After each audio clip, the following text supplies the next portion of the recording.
Hello everyone, welcome to the Chemidope. तो आज हम देखने जा रहे हैं कि इलेक्ट्रोफिलिक सब्स्टिट्यूशन रिएक्शन क्या होती है। तो इससे पहले मैंने आज ही एक वीडियो डाली थी न्यूक्लियोफिलिक सब्स्टिट्यूशन रिएक्शन की। ये हम क्या कर रहे हैं, nucleophilic substitution of reaction of hello arenes complete किया है। अब हम करेंगे उसकी इलेक्ट्रोफिलिक सब्स्टिट्यूशन रिएक्शन और रिएक्शन विद मेटल, ये दोनों आज अभी हम कंप्लीट करेंगे।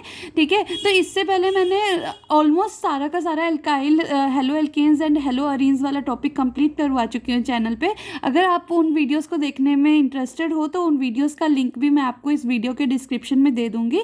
तो अभी स्टार्ट करते हैं अपना इलेक्ट्रोफिलिक सब्स्टिट्यूशन रिएक्शन। तो इलेक्ट्रोफिलिक सब्स्टिट्यूशन रिएक्शन का मतलब क्या है कि कोई एक इलेक्ट्रोफाइल जाएगा और दूसरा इलेक्ट्रोफाइल आएगा, मतलब कि एक निकलेगा ग्रुप, दूसरा आएगा, उसका मतलब तो आपका सब्स्टिट्यूशन हो गया। अब इलेक्ट्रोफाइल सब्स्टिट्यूट होगा, मतलब कि कोई इलेक्ट्रॉन डेफिशिएंट स्पीशीज आएगी, वो आके लगेगी। अब देखो अब हमें क्या चाहिए, इलेक्ट्रॉन डेफिशिएंट स्पीशीज पे अटैक करवाना है। ठीक है, इलेक्ट्रॉन डेफिशिएंट स्पीशीज पे अटैक करवाना है। तो इलेक्ट्रॉन डेफिशिएंट स्पीशीज पे कौन अटैक करेगा, इलेक्ट्रॉन रिच साइट अटैक करेगी। अब देखो, ये जो अगर हेलो अरीन लेते हैं तो हमारे पास ये जो हेलाइड आयन पे होता है, जो हेलोजन ग्रुप पे होता है, लोन पेयर्स होते हैं। लोन पेयर्स क्या करते हैं, डीलोकेलाइज करते हैं। डीलोकेलाइज करने के बाद क्या होता है, इलेक्ट्रॉन डेंसिटी ऑर्थो और पैरा पोजिशंस पे सबसे ज़्यादा होती है। रेजोनेंस के बाद ऑर्थो और पैरा पोजीशन पे सबसे ज़्यादा होती है। तो अगर हम देखें कि हमारे पास कोई इलेक्ट्रोफाइल आया, ई पॉजिटिव मान लो कोई इलेक्ट्रोफाइल आया,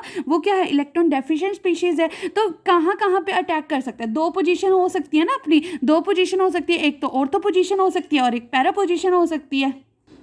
तो देखो मैंने लिखा हुआ है कि electron density more at ortho and para position, तो उस पोजीशन पे हमारे पास इलेक्ट्रोफाइल अटैक करता है। तो पर ये क्या होता है, जो अपना हेलोजन ग्रुप होता है ना, ये बहुत अच्छा माइनस आई इफेक्ट शो करता है। तो जो ये क्या करता है ना, रिंग से इलेक्ट्रॉन डेंसिटी डिक्रीज करने का ज़्यादा काम करता है। जैसे न्यूक्लियोफिलिक सब्स्टिट्यूशन रिएक्शन में करता था ना, कि रिंग से इलेक्ट्रॉन खींच के रखता था। ठीक है, तो इसलिए क्या करता है कि इलेक्ट्रॉन, तो इसीलिए हमारे पास क्या होता है, इलेक्ट्रोफाइल इजीली अटैक नहीं कर सकता, क्योंकि इलेक्ट्रोफाइल को क्या चाहिए, इलेक्ट्रॉन डेंसिटी चाहिए। अगर हेलोजन एटम ने अपनी तरफ इलेक्ट्रॉन डेंसिटी को विड्रॉ करके रखा तो उसको इलेक्ट्रॉन डेंसिटी मिलेगी नहीं। तो यही कारण होता है कि इलेक्ट्रोफिलिक सब्स्टिट्यूशन रिएक्शन भी स्लो होती है हेलो अरीन्स के केस में। अब हम देखते हैं कि हेलोजिनेशन क्या होता है। ठीक है, तो हेलोजिनेशन में क्या होता है, पहले हमें क्या होता है, हमेशा इलेक्ट्रोफाइल जनरेट करना होता है। इलेक्ट्रोफिलिक सब्स्टिट्यूशन रिएक्शन का मतलब क्या है, पहले इलेक्ट्रोफाइल को जनरेट तो करो। तो अगर हमारे पास Cl2 है तो यहाँ पे क्या होता है, ये दोनों के पास लोन पेयर होते हैं। तो लोन पेयर रिपल्शन होने के कारण ये बॉन्ड थोड़ा सा वीक रहता है। वीक होने के कारण अब अगर हमने एनहाइड्रस FeCl3 डाला, एनहाइड्रस FeCl3, Fe के पास क्या होता है, डी ऑर्बिटल होता है, वेकेंट डी ऑर्बिटल, जिसमें ये अपने लोन पेयर क्या होता है, डोनेट कर देता है। अगर इसने डोनेट किए तो इसके ऊपर क्या आ जाएगा, प्लस चार्ज, क्योंकि इसके पास इलेक्ट्रॉन डेफिशिएंसी हो गई। और इसने एक्सेप्ट किए तो ये क्या हो जाएगा, माइनस चार्ज, क्योंकि इसके पास इलेक्ट्रॉन रिचनेस हो गई। अब एक इलेक्ट्रोनेगेटिव ग्रुप, अब एक electronegative atom that is Cl, उसके ऊपर अगर पॉजिटिव चार्ज होगा, क्या स्टेबल होगा, नहीं होगा ना। तो ये क्या करेगा, बॉन्ड के इलेक्ट्रॉन अपनी तरफ खींच के ले जाएगा और यहाँ पे क्या कर देगा, इस पे इलेक्ट्रॉन डेफिशिएंसी क्रिएट करेगा, दैट इज Cl+। तो ये एक इलेक्ट्रोफाइल जनरेट हो गया।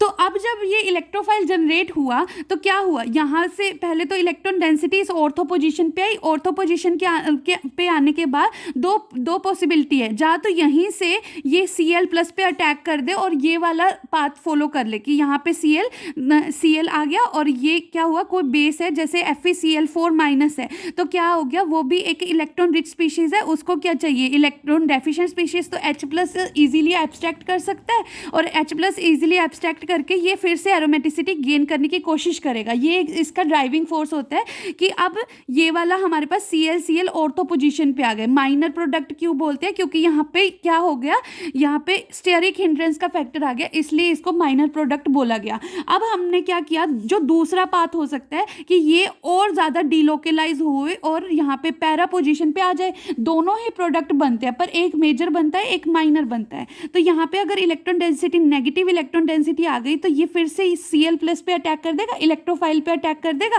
तो अटैक किया, फिर आ गया कोई electron rich species, FeCl4 minus मान लो, तो इसको ले सकते हैं, मतलब कोई भी इलेक्ट्रॉन रिच स्पीशीज, मान लो FeCl3, ये किस में टूट गया, FeCl3 प्लस Cl माइनस, तो Cl माइनस भी इस H प्लस को एक्सेप्ट कर सकते हैं ना, तो क्या करेगा, फिर से एरोमेटिसिटी गेन होगी, आपके पास ये वाला मेजर प्रोडक्ट बन जाएगा। मेजर प्रोडक्ट किस लिए, यहाँ पे स्टेरिक हिंड्रेंस का फैक्टर कम हो जाता है।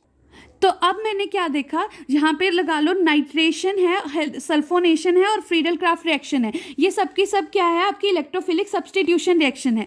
ठीक है, तो मैंने आपको क्या बोला था कि कभी भी ऑर्गेनिक में रिएक्शंस करनी होती है तो ढूंढो कि इलेक्ट्रॉन डेंसिटी ज़्यादा कहाँ पे है, इलेक्ट्रॉन डेंसिटी कम कहाँ पे है।